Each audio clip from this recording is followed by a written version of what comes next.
오늘의 이야기를 시작합니다. 안녕하세요. 저는 36살 싱글남입니다. 지방에서 가전제품 생산라인 관리자로 일하고 있습니다. 생산라인 관리자로 일하다 보니 여직원들이 절대적으로 많은 곳입니다. 관리자로서 강압적인 모습만 보인다고 되는 곳이 아니라 그녀들과 수다도 떨면서 친해져야만 원활하게 운영이 되는 곳입니다. 수시로 그녀들과 이야기를 하다 보니 자연스럽게 그녀들의 가정생활, 연애 고민 등 많은 것에 대해서 알게 되었고, 본의 아니게 그녀들의 비밀스러운 사생활에 관해서도 듣게 되었습니다. 몇 년간 회사 방침 및 대내외적인 문제로 회식이 없다가 얼마 전 오랜만에 회식을 하게 되었습니다. 보통은 1차에서 식사만 하고 끝나는 경우가 많고, 아이가 있는 유부녀 직원들이나 자기 생활이 있는 싱글 여직원들은 회식에 잘 안 오는 편인데, 그날 회식은 평소에 잘 참석하지 않았던 직원들까지도 다 참석해서 2차까지 술자리까지 자연스럽게 이어지게 되었습니다. 이미 수많은 이야기를 나눌 만큼 친한 사이기도 하지만 술이 들어간 그녀들의 거침없는 대화들은 옆에 앉아서 듣기 너무 민망한 수준이었습니다. 몇 번을 도망가려다 붙잡혀서 앉아있다가 화장실 간다는 핑계로 자리를 빠져나와 구석에 조용한 자리로 옮겼습니다. 혼자서 조용히 맥주를 마시며 술집에 들려오는 신나는 노래를 듣고 있었습니다. 오랜만에 오는 술집이라서 그런지 노래만 듣고 있어도 너무 즐거웠습니다. 그렇게 나름 즐겁게 회식을 보내고 있는데 얼굴이 붉게 물든 이내가 본인 술잔을 들고 제 옆자리로 왔습니다. 젊은 사람들과 가서 놀지 왜 여기로 왔냐고 물었습니다. 저와 연애하려면 옆에서 술을 마시면서 취해야 한다면서 애교 섞인 말을 하는데 살짝 심쿵하긴 했습니다. 하지만 이내는 육아로 집에서 쉬다가 3살 된 아들이 어린이집을 가기 시작하면서 작년부터 일을 시작한 유부녀입니다. 아들은 잘 크고 있는지 이야기하면서 늦었는데 집에 안 가도 되냐고 물었더니 아들은 부모님 집에 맡겼고 남편은 서울로 출장 갔다면서 오늘 늦게까지 신나게 놀다가 들어갈 생각이라고 하였습니다. 그러면서 복장에 신경 써서 왔는데 자기 괜찮아 보이냐고 묻는 것이었습니다. 이내는 회사 유니폼을 입고 있어서 몰랐는데 쫙 달라붙는 옷을 입고 있는 그녀를 보니 나이도 좀 있고 나이도 출산한 유부녀였지만 아주 매력적인 여자였습니다. 이쁘다고 칭찬을 해주었더니 너무 성의 없는 답변이라면서 삐지는 척을 하는데 그날따라 너무 귀여웠습니다. 한 잔, 2잔을 주고받다 보니 화장실을 간다면서 나갔습니다. 나간 지 얼마 안 되어 이내가 다시 돌아와서 제 옆자리에 앉았습니다. 그녀는 이제부터 계속해서 제 옆에서 술잔을 들고 대화를 이어나갔습니다. 한참 시간이 지나도 안 돌아오길래 집으로 간 줄 알고 저도 집에 갈 준비를 하면서 나왔습니다. 2차 술자리 회식도 곧 끝날 것 같기도 하고 3차로 노래방을 가는데 피곤하기도 하고 노래도 잘 못해서 먼저 조용히 집으로 가려고 나온 것이었습니다. 길가에서 택시를 잡고 있는데 좀 멀리 떨어진 나무 앞에 그녀가 쓰러져 있는 것이었습니다. 한참 동안 안 돌아오길래 집에 간 줄 알았더니 완전 취해서 나무 앞에서 도범벅이 돼서 쓰러져 있던 것이었습니다. 그녀와 친한 보라한테 전화를 했지만 받지 않았고 일단 그녀를 대충 수습해서 택시를 태웠습니다. 하지만 이미 정신을 잃은 상태이고 집 주소도 몰랐기에 일단 같이 근처 숙박업소로 갔습니다. 휘청거리는 그녀를 부축해서 가는데 그녀의 가슴이 느껴졌습니다. 그걸 느꼈는지 그녀는 횡설수설거리였지만 무슨 말을 하는지 알아듣지는 못했습니다.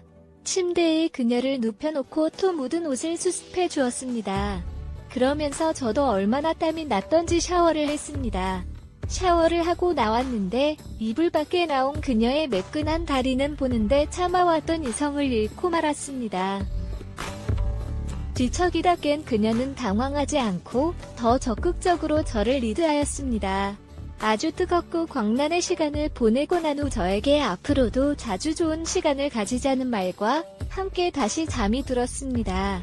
저도 암묵적인 동의와 함께 자려고 옆에 누웠지만 오랜 시간 솔로로 지내서 그런 건지 불편하기도 하고 심장도 너무 벌렁거렸습니다. 결국 한참을 뒤척이다가 숙박업소를 나와 집으로 걸어가고 있었습니다.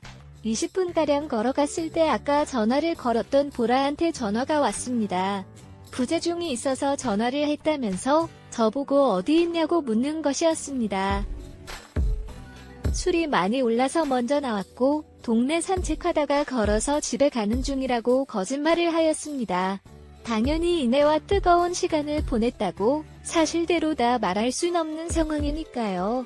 개인적으로 할 말이 있는데 시간 괜찮으면 간단하게 맥주나 커피 한잔 할 수 있냐고 저한테 물었습니다. 이 시간에 문 여는 곳도 없고 다음에 보자고 하였더니 대뜸 본인의 집 주소를 알려주며 택시 타고 오라면서 전화를 끊어버렸습니다. 당황스럽기도 하고 어이없었습니다. 시간이 늦어서 무시하고 집으로 걸어가고 있습니다. 그런데 보라가 문자로 집 주소와 현관문 비밀번호까지 적어서 보내는 것이었습니다. 무슨 할 말이 있는 것 같아서 어차피 내일 쉬는 날이기도 해서 그냥 보라네 집으로 갔습니다. 밖에서 보이는 보라네 집은 희미한 불빛만 있었고 전화도 받지 않아서 자는 것 같아서 그냥 돌아갈까 하다가 그래도 집 앞까지 왔기에 일단 알려준 비밀번호를 입력하고 들어갔습니다. 얇은 하얀색 원피스에서 그녀의 몸매가 살짝 보였습니다. 저를 다시 한번 심쿵하게 만들었지만 이미 뜨거운 시간도 한참 동안 걷다 와서 그런지 금세 이성을 찾을 수 있었습니다.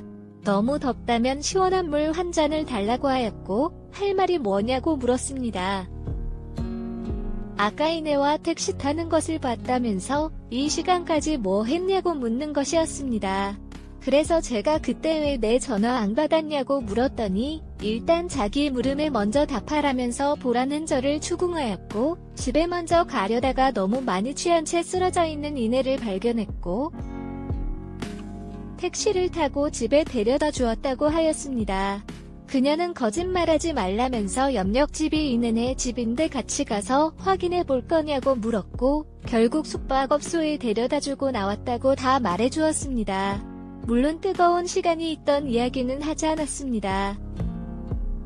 몇 번이나 확인하고 추궁을 하던 보라는 사실 저를 좋아했었다면서 이내랑 둘이 택시 타고 가는 것을 보고 오해를 했다고 솔직하게 말을 하는 것이었습니다.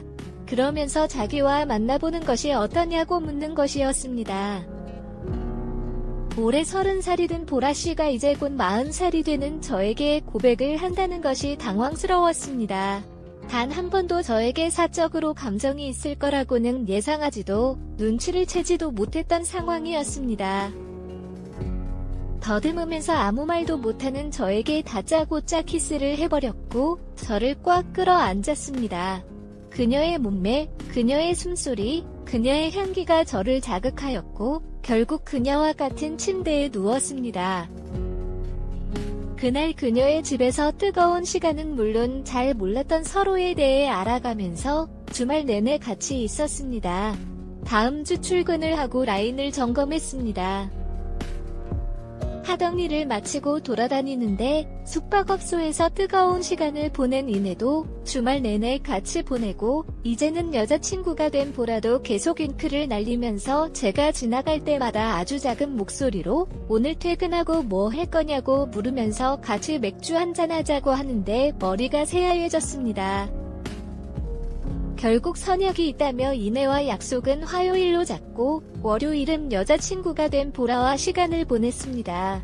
물론 술도 먹고 보라네 집에서 잠도 자고 화요일 아침에 같이 출근도 하였습니다. 그리고 화요일 저녁에는 이내와 만나서 술도 먹고 숙박업소에서 같이 뜨거운 시간을 보냈습니다. 다행인지 둘이 아는지 모르겠지만 얼마 전에 이내가 다른 파트로 가면서 보라와 근무 시간도 달라지기도 했고 그 둘 사이도 멀어진 것 같았습니다. 그 둘 다 저에게 어떻게 된 것인지 묻지 않기에 일단 저는 둘 다 만남을 유지하고 있습니다. 매일매일 계속되는 운동으로 녹초가 될 때도 있지만 그래도 요즘이 직장 생활이 가장 재미있고 출근이 기다려집니다. 그래도 이내와의 관계는 나중을 위해서라도 정리하는 것이 맞는 거겠죠? 오늘의 이야기는 여기까지입니다. 구독과 좋아요, 알림 설정 부탁드립니다. 긴 글을 읽어주셔서 감사합니다. 구독과 좋아요, 알림 설정도 꼭 눌러주세요.